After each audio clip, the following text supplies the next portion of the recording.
Hey, hey, what is up, spiritual hooligan? Are miracles really possible? And can you live your life in a way where most things that you do are easy, effortless, and enjoyable? Can you bend reality so that it starts going your way a little more often? I think the answers to these questions will not only surprise you, but they'll inspire and delight you. My name is Matthew Ferry. And I'm Kristen Ferry. Woohoo! And together, we are bringing you your daily enlightenment. And this is your moment to pause, to slow down, and to get connected to enlightened perspectives.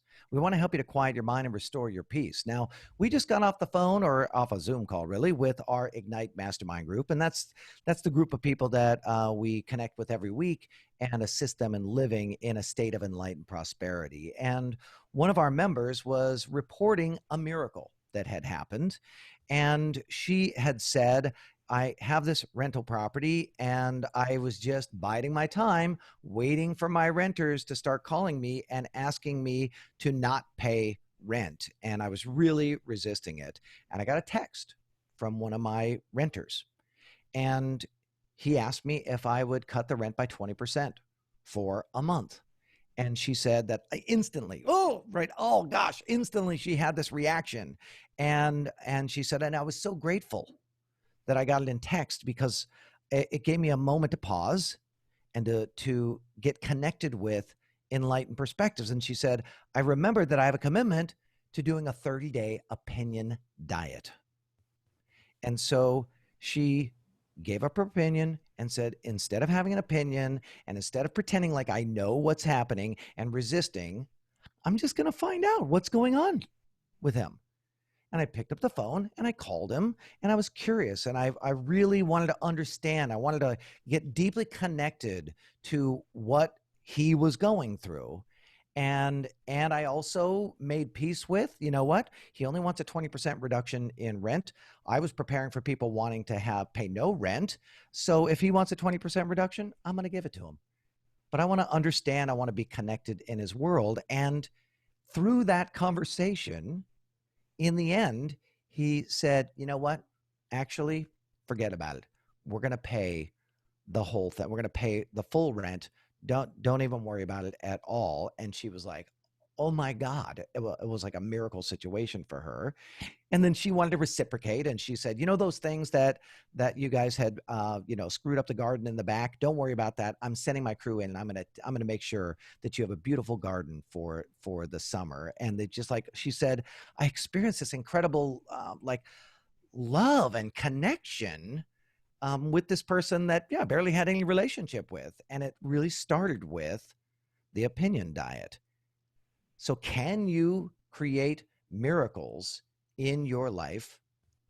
I think that the answer is, for the most part, yes. But there's a way in which you go about doing that. Kristen, can you give us your perspective on the way in which you activate this miracle flow?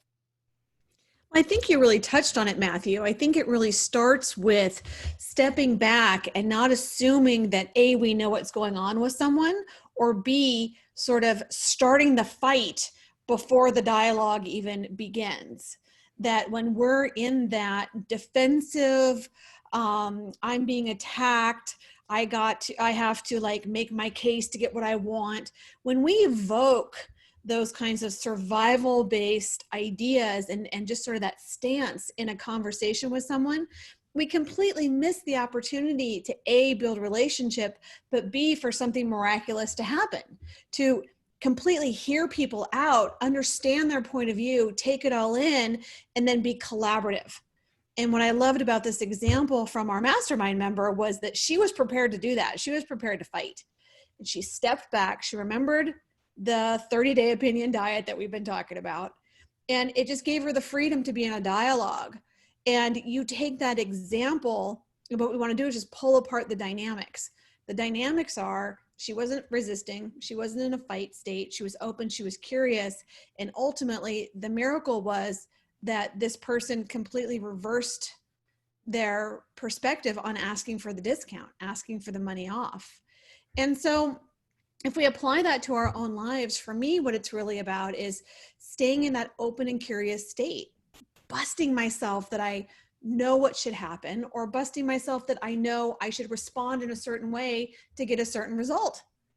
And when we have the courage to do that, we build that muscle of not reacting, not responding, not feeling like we have to fight or that there's a problem we have to solve. We just like become open and flexible. Then it's amazing what happens. We do create the context and the container for miracles to happen. And I want to read something from one of my favorite books, Dr. Hawkins' book, The Eye of the Eye, and I'll put the link down below for you to pick that up from Amazon. But he says that if an event occurs outside of the domain of explanation, it's termed a miracle. And he says that it's an eventuality that is brought into actuality by the removal of the impediments of negativity. And that line, you can see that if you see my book, that particular set of pages I've combed over so many times that it says I have all these notes and underlines on it. And the reason why is I was fascinated with this idea of miracle. And what I have ultimately discerned is that the removal of the impediments of negativity is the key to the whole thing. And what is negativity? Negativity is the resistance that I have or that you have to the story I've made up about reality, or the perspective that you have. So what happens is the world is doing its thing, and then I'm interpreting it. This guy wants to rip me off, and he's just trying to play the system, and he just wants to not pay rent, and screw him, he's trying to screw me. I'm making up a whole story, and I'm resisting that story. That resistance is called negativity. So negativity is the resistance I have to the story that I'm making up. Life is essentially contradicting my opinion. And that's one of the key things here. When you remove that, suddenly the miraculous becomes possible. And people all the time are like, miracles, really, what is that? Well, a miracle is actually just unexpected, unexplainable good fortune.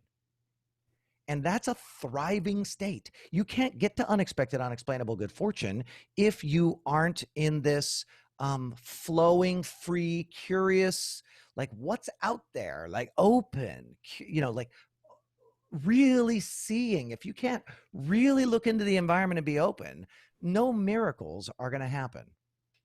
Well, I'm going to dovetail right into that, because I think that one of the key takeaways from what Doc Hawk is talking about is that negativity is an impediment. It impedes us. Being negative stops. It blocks. And when we can remember that, when we seek to remove the impediment, right, the block, the limiter of negativity, then we can operate from a completely different way. And I think for me, that's where the opportunity really lies. When I remember that being negative is actually it's almost counterproductive, right? And so often we're trained to use the survival techniques of resisting and pushing back and driving for what we want. That negativity, I don't like that, or it should be this way, or that doesn't work. Those are all negative perspectives. And as Doc Hawk is saying, is that actually impedes our progress. It stops the flow. And I think that when we're talking about how to set the conditions for miracles, that's really the essence of it, Matthew, is literally removing the negativity, taking the time to stop. And I'll say it this way, resist the urge of using negativity as the way to get what we want. Because if we realize that actually negativity impedes getting what we want, then we recognize that those things are a mismatch. The negativity actually is not the conduit to getting the result that I want to achieve. So in this particular case, talking about our client, had she used negativity to try to get 100% of the rent, she would have just created more resistance and more pushback and more could have started a fight, could have degraded the relationship with her tenant. And instead she removed negativity and then started the conversation from there. And then the miracle sprung forth. So we're going to put below a link to Doc Hawk's book, and we'll put a link down to the blog post that we wrote called 30-Day Opinion Diet. I think that you're going to get a lot out of doing that. What you resist will persist, what you accept will transform. And that's really the basis of going on an opinion diet and creating miracles. So, thank you so much for tuning in to today's Daily Enlightenment. We hope that you share this with your other high minded friends.